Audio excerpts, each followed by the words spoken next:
সকাল 5:30 থেকে ছেলের টিফিন, দুপুরে রান্নাবান্না, অফিসের টিফিন সমস্ত কিছু যেভাবে একা হাতে গুছিয়ে করি। রাধে রাধে বন্ধুরা, সুপ্রভাত সবাইকে। আশা রাখছি তোমরা সকলে যে যেখানে আছে খুব ভালো আছো আর সুস্থ আছো। মিষ্টি পরিচয় চ্যানেলের তরফ থেকে আমি প্রিয়াঙ্কা সকলকে জানাচ্ছি অনেক স্বাগত আমার একটি নতুন ব্লগ দেখার জন্য। আর এখন ঘড়ির কাঁটায় বাজে ওই 8টা মতো। তোমাদের সঙ্গে নিয়ে আজকের ব্লগটা শুরু করছি। আশা রাখছি আজকের ব্লগটাও তোমাদের ভীষণ ভালো লাগবে, সঙ্গে থাকো।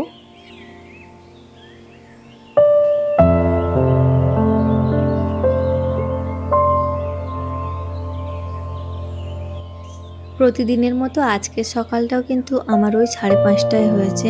তো বাবু এখন চলে গেছে স্কুল। ও আজকে না কি বলতো, ঘুম থেকে উঠতেই চাইছিল না। একবার উঠেছে, উঠে গিয়ে কিন্তু আবারও শুয়ে পড়েছে। এই যে প্রতি বছর একই রকম সমস্যা, এই শীতের একই সমস্যা, ঘুম থেকে উঠতে চায় না। তবুও গরমকাল ছিল এতদিনে, সকাল 6:30টায় যেহেতু স্নান করে, তো স্নান করে মোটামুটি কোনো অসুবিধা হতো না, চলে যেত। বাট যেই থেকে এই শীতটা পড়েছে না হালকা হালকা, আর আমাদের এই গ্রামের দিকে না শীতটা খুব তাড়াতাড়ি বোঝা যায়, শহরের দিকে হয়তো বা অতটাও বোঝা যায় না খুব তাড়াতাড়ি। তো বাবু আজকে উঠেছে 6:40 নাগাদ। ডেকে ডেকে কি বলবো, হায়রান হয়ে যাচ্ছি, তবু উঠছে না।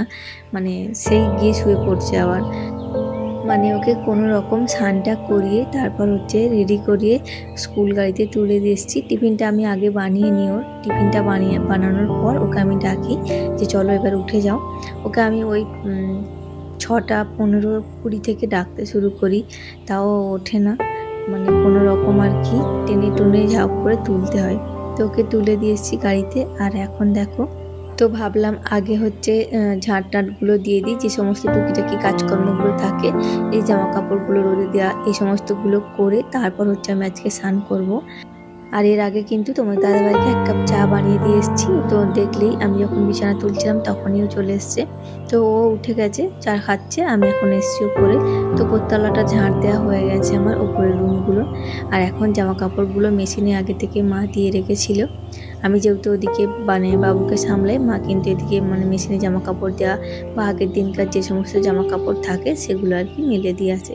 তো আজকে সেরকম খুব একটা জামা কাপড় হয়নি, টুকটাক আর কি যেগুলো হয়েছে আর কি। তো সেগুলো দেখো এখন আমি মেশিন থেকে নিয়ে রোদে দিচ্ছি। আর এই সকালের দিকে দিলে না জামা কাপড়গুলো তাড়াতাড়ি ওই 1টার মধ্যে কিন্তু শুকিয়ে যাচ্ছে। আর এরপর যে শীত আসবে না, তখন আর কি একদম মেঘলে মেঘলে করে থাকে, তখনই জামা কাপড়গুলো না একদম শুকোতে চায় না। আর তোমরা যারা আমার ভিডিওটা দেখছো, একটা লাইক দিতে ভুলে গেছো, প্লিজ একটা লাইক দিয়ে ভিডিওটা কন্টিনিউ করার চেষ্টা করবেন। আপনার একটা লাইক আর কমেন্ট কিন্তু আমাকে আরও উৎসাহিত করে তোলে নতুন ভিডিও বানানোর জন্য। আর আপনার একটা লাইক কিন্তু আরও অনেকের কাছে আমার এই ভিডিওটা পৌঁছে দিতে সাহায্য করবে। তাই প্লিজ একটা লাইক দিয়ে ভিডিওটি কন্টিনিউ করবেন। আর ভিডিওর কোথাও না কোথাও কোনো অংশ যদি ভালো লেগে যায়, তাহলে চ্যানেলটি সাবস্ক্রাইব করে অবশ্যই পাশে থাকবেন। আর অবশ্যই করে কিন্তু পাশে থাকা বেল আইকনটি ক্লিক করবেন, যাতে করে আমি নতুন ভিডিও আপলোড করলে সাথে সাথে আপনার কাছে পৌঁছে যায় আর আপনি সময় সুযোগ করে আমার ভিডিওটা দেখে নিতে পারেন। তো চলো, ওদিকে জামা কাপড়গুলো মেলে দিয়েছি, আর এদিকে কিন্তু আমি স্নানটাও করে নিয়েছি, আর আজকে শ্যাম্পু দিয়েছি। আর এই শীতের দিকে না আমার প্রচণ্ড অসুবিধে হয়, আমার প্রচণ্ড মাথা ব্যথা করে, ঠান্ডা লাগলেই আমার মাথা যন্ত্রণা করে, মাথা ব্যথা করে। তো সেই জন্য আমি একটু কম চেষ্টা করি, ছাদের দিকে একটু দাঁড়াবার চেষ্টা করি আমি, শ্যাম্পুটা করার পর ছাদে একটু দাঁড়িয়ে রোদ্দুরে তারপর নিচে আসি। তো নিচে এসে দেখো বাপিকে 1 কাপ চা দিয়েছি, আর বাপি তো চিনি ছাড়া চা খাই, সেজন্য বাপিরটা আলাদা। আর তোমাদের দাদাভাইকে তো আগেই দিয়ে দিয়েছিলাম আমি চাটা। তো প্রথমেই একবার করে দিয়েছি তোমাদের দাদাভাইকে, ও চিনি দেওয়া খায়, বাট বাপি কিন্তু চিনি দেওয়া খায় না, সেজন্য বাপির আর কি চিনি ছাড়া চা দিলাম। তো চলো, তারপর এই যে দেখো সোফাটা একটু ঝেড়ে নিচ্ছি। একদম বাড়ির সামনেই তো ধুলো ভর্তি, পুরো মাঠটা, তো সেজন্য প্রচণ্ড নোংরা হয়। আর যতই পরিষ্কার করো না কেন, মনে হবে যে কোনোদিন পরিষ্কারই হয়নি, এরকম একটা ব্যাপার। তো চলো, যাই হোক, সোফাটা এখন ভালোভাবে ঝেড়ে নিয়েছি। এবার এটা কি পেতে দিই। আর পাপি এটা নিয়ে এসেছিল 4টে ভাগ আছে, তো সেগুলো না রেখে দিয়েছি, শুধুমাত্র এই নিচেরটাই পাতা হয়, কারণ ওপর দিকে দিলে না কীরকম একটা গুটিয়ে যায়, তো সেজন্য দিই না। আর এর মধ্যে তো মা আর কি দুপুরের দিকে শুয়েও থাকে, সেজন্য আর কি গুটিয়ে যায় এগুলো, সেজন্য একটাই পাতা থাকে মোটামুটি। এদিকে কিন্তু আমিও একটু চা নিয়ে বসে গেছি, আর আমার কিন্তু পুজোটাও হয়ে গেছে। ওদিকে দেখতেই পাবে এখনো কিন্তু প্রদীপটা জ্বলছে। তো স্নান ছেড়ে ফার্স্ট কাজ হচ্ছে পুজোটা করা। আমি পুজোটা করে নিয়েছি। আর এই শীতের সকালে কিন্তু একটু গরম গরম চা খেতে বেশ ভালোই লাগে।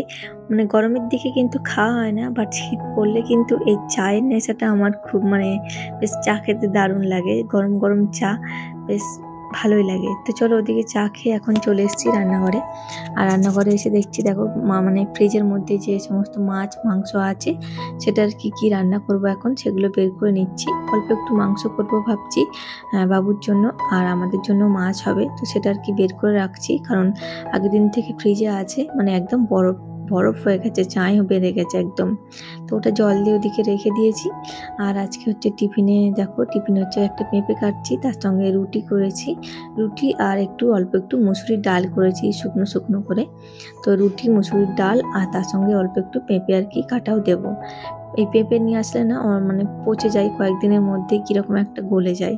সেজন্য ভাবলাম যে না, আগের দিন নিয়ে এসেছি, তো পেঁপেটা হচ্ছে কেটেই ফেলি। আর রেখে দিলে না কি বলতো, বাপি সেই কবে ছুটি থাকবে, শুক্রবার রবিবার সেদিন খাবে। তো সেদিন পর্যন্ত নয় পেঁপেটা থাকবে না। সেজন্য অল্প একটু পেঁপেটাও কেটে নিচ্ছি, দিয়ে দেবো রুটির সঙ্গে। আর আমিও একটু খেয়ে নেবো, আর বাবুর জন্য একটু রেখে দেবো।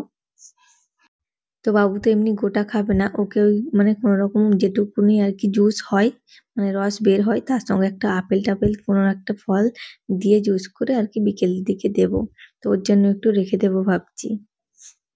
আর বেশ কয়েকদিন হয়ে গেল না, সময়ের অভাবে বলতে পারো ভিডিও দেওয়া হয়নি, লং ভিডিও। তো শর্ট ভিডিও যেহেতু চ্যানেলটা এমনি থাকবে, তো সেই জন্য দুটো শর্ট ভিডিও আমি আপলোড করেছিলাম চ্যানেলে। তো আশা রাখছি তোমরা সকলে আমার পাশে থাকবে। এই ছোট্ট বোনটিকে কিন্তু একটু সাহায্য করো, যাতে করে আমি আমার স্বপ্নটা পূরণ করতে পারি। আর সেটা কিন্তু তোমাদের ভালোবাসা ছাড়া একদম অসম্পূর্ণ। তো প্লিজ তোমরা একটু আমার পাশে থেকো, হেল্প করো আমার এই জার্নিতে। তোমাদের ছাড়া কিন্তু একদম অসম্পূর্ণ। তো প্লিজ একটু পাশে থেকো। তো চলো, এদিকে কিন্তু আমি ভাতের জন্য জলটা বসিয়ে দিয়েছি গরম হতে। আর এদিকে আমি চালটাও ধুয়ে নিচ্ছি। আর চালটা না বেশ অনেক দিন, একটা বস্তা যেহেতু নেওয়া হয়েছিল, বেশ কিছুদিন হয়ে গেল। তো সেজন্য চালটা কিরকম পোকা পোকা হয়ে গেছে। আসলে তোমার দাদাভাইকে বলা হয়েছে যে তুমি 10 কেজি মতো নিয়ে আসবে, কি 5 কেজি মতো তোমার আনবে আর ও কী করেছে, একটা বস্তা পুরো নিয়ে চলে এসছে। তো বস্তা নিয়ে আসলে অনেক দিন পর্যন্ত সময় লাগে খেতে, সেজন্য না নিচের চালগুলো কীরকম দেখছি পোকা পোকা ধরে গেছে। তো চলো, এদিকে কিন্তু আজকে হচ্ছিল শিঙি মাছ দিয়ে আর ফুলকপি দিয়ে আলু দিয়ে ঝোল। তার সঙ্গে এদিকে ছিল হরজাউলি মাছ, অনেক রকম ফোলা মাছ আছে, তার সঙ্গে আছে জ্যান্ত মাছ। তো এই সমস্ত মাছ দিয়ে হচ্ছে একটা কারি বানিয়েছিলাম। আর তার সঙ্গে হচ্ছে লাউ দিয়ে, নিম পাতা দিয়ে তেতো। আর বাবুর জন্য বানিয়েছিলাম হচ্ছে অল্প একটু চিকেন। আর ওর সঙ্গে না, বাবু যেহেতু মাছ খেতে চায় না, ওই মাংসের সাথে একটা শিঙি মাছ দিয়ে দিয়েছিলাম। তো ওটাই ওকে খাওয়াবো ভাবছি আজকে কোনো রকম, নাহলে কিন্তু একদম নিজে থেকে মাছ খায় না, আর মাছ দিয়ে ভাত দিলেও খেতে চায় না। তো চলো, ওদিকে তোমাদের দাদাভাইদের টিফিনটাও আমি রেডি করে নিয়েছি। তো জল টলগুলো ভরে একদম টিফিনটা দিয়ে রেডি করে দিয়েছি। তারপর আমি চলে এসেছি ঘরটা ঝাঁট দিতে। যেহেতু সকালের দিকে একবার ঝাঁট দেওয়া হয়, আমি একটু বেলার দিকে করে আবার দিই। তো এখন তোমার দাদাভাই আসেনি, আর ওদিকে আমার রান্নাটাও কিন্তু হয়ে গেছে। আর এদিকে তো ঘর গোছানো কমপ্লিট হয়ে গেছে, সেজন্য ভাবলাম যে এবার ঝাঁটটা দিয়ে নিই। তারপর এবার যাবো হচ্ছে ছাদে, যে সমস্ত জামা কাপড়গুলো সকালে শুকনো করতে দিয়ে এসেছিলাম, সেগুলো হচ্ছে নিয়ে আসবো। আগে ঝাঁটটা দিয়ে নিই। তো ওদিকে ঘরটা ঝাঁট দিয়ে এখন চলে এসেছি রান্নাঘরে। রান্নাঘরটাও একদম ঝাঁটিয়ে নিয়ে তারপর হচ্ছে গিয়ে মুছবো পুরো ঘর থেকে, রান্নাঘর পুরোটা, ওদিকে দালানটা সবটা মুছে নেব। তো এদিকে আমার ঝাঁট দেওয়া কমপ্লিট হয়ে গেছে। আর ওদিকে তোমাদের দাদাভাইয়ের জন্য বাপির জন্য যে খাবারটা নিয়ে যাবে তোমাদের দাদাভাই, সেটাও আমি রেডি করে নিচ্ছি। বাপি যেহেতু এ বাড়িতে খায় না, তো বাড়িতে আমাকে খাবার পাঠাতে হয় প্রত্যেক দিনই। তো সেজন্য এখন তোমাদের দাদাভাই এসছে, আর আমি খাবারটা এখন দিয়ে দিচ্ছি। তো ওই যে বললাম, ফুলকপির তরকারি, মাছ, আর লাউ দিয়ে একটা নিম পাতা দিয়ে তেতো বানিয়েছি। তো সেটা হচ্ছে রেডি করে দিলাম।